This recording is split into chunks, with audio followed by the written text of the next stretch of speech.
Hi, I'm Gavin. So we're going to look at a lens today. I know the title's clickbait, but it's probably the only zoom lens you're ever going to need, really. And it is the Canon. There you go. It's the Canon EF 24-70 2.8 L II USM.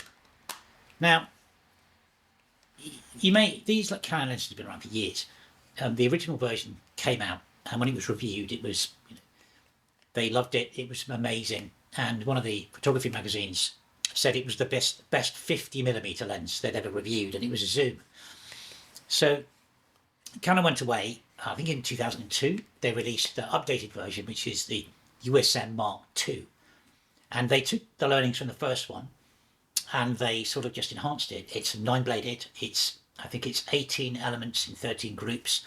It's f2.8. I believe it's parfocal, and it was the standard zoom for Canons. 24-70 is your standard lens. When it came out though, their second one, which is this, was very expensive. I think it was $2,500 or £2,000 in the UK. But the reason I'm sort of talking about it now is because there's an RF version that's been released. So obviously all the Canon camera owners, I mean, it's a stills lens, let's not forget that. All the Canon stills guys are moving to the RF mount. So the EF version is now becoming readily available and cheap. I think this one was £800 and it's in really good nick. So I think this was $1,900 if you buy them brand new. So it's becoming a really, really affordable lens. And it's a brilliant lens. If you look around, I know there's a video I've done about the ingenue Tokina thing. About there's a Tokina that everybody believes is an ingenue, which is really true. But I mean, what you're really looking for is if you're starting out in photography or you're starting out in videography, you really need, I mean, primes are fantastic, but you need to get a really, really good zoom that you can use in all sorts of environments. This is a full frame zoom, so if you bolt this on the front of, say, a Blackmagic 6K Pro, which is a Super 35 sensor, you're going to get like a 38 to 115, which is quite usable. And then you get something like, I don't know, the Tokina 11 to 16 beneath that, and then you've got a full range there with your zooms. Now, the reason I say, it's the only one you'll ever need, I mean, there are, the EF mount is really universal. I know they're sort of phasing this out. But it's still a universal mount, and there's loads of adapters for it, and you can move EF to RF very, very simply because Canon's introduced brilliant sort of adapter systems. I mean, this has been filmed on a R5C that has basically a 35mm f2 lens on it, which is an EF mount, which is going through their adapter.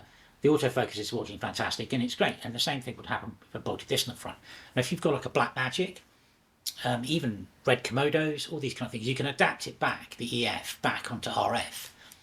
So yeah, it's a stellar lens. The original version, as I said at the beginning of the video, they reviewed it as the best 50 they'd ever reviewed, and it was a zoom.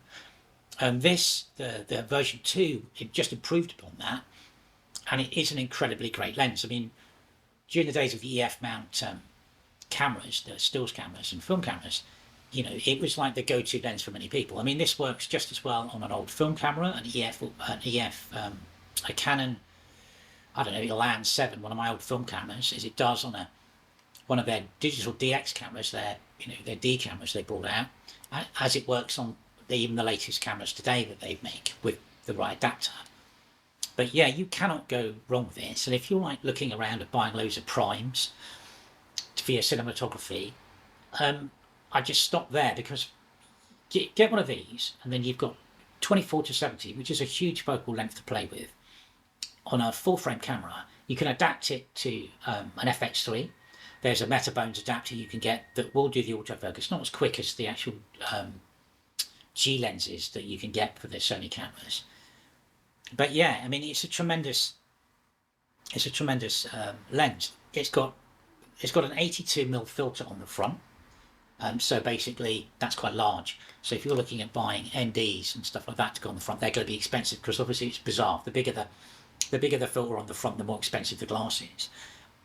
There's not much to say about the actual body. It's got a lock, so the front doesn't come out. And then it's got AF and MF. There's no manifocus. There's no inbuilt image stabilization like there is on the 28 to 105, I think it is, f4, which is another great lens of theirs, but not quite in the league of this thing.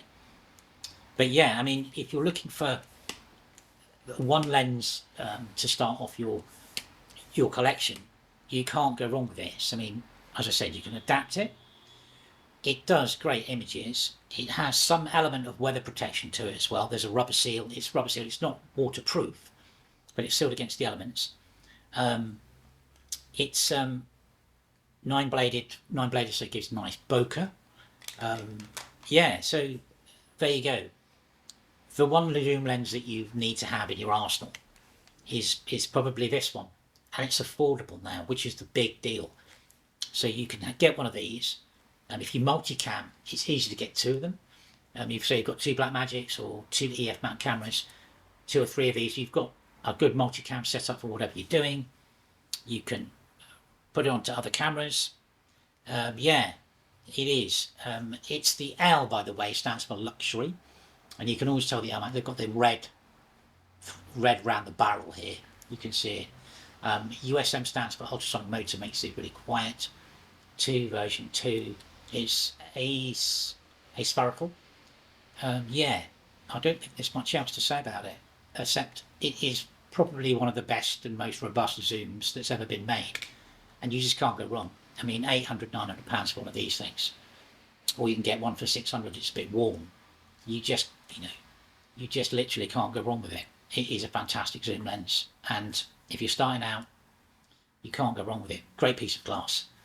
One thing to look out for, the version 1 is what's called reverse zoom. This is version 2. Version 2 means that reverse zoom means that when it's at 70, it's fully in. So that would be 70 on version 1. That's 70 on version 2. But yeah, absolutely fantastic lens. There you go. The only zoom lens you'll ever need, apparently, is this. Anyway, thanks for watching.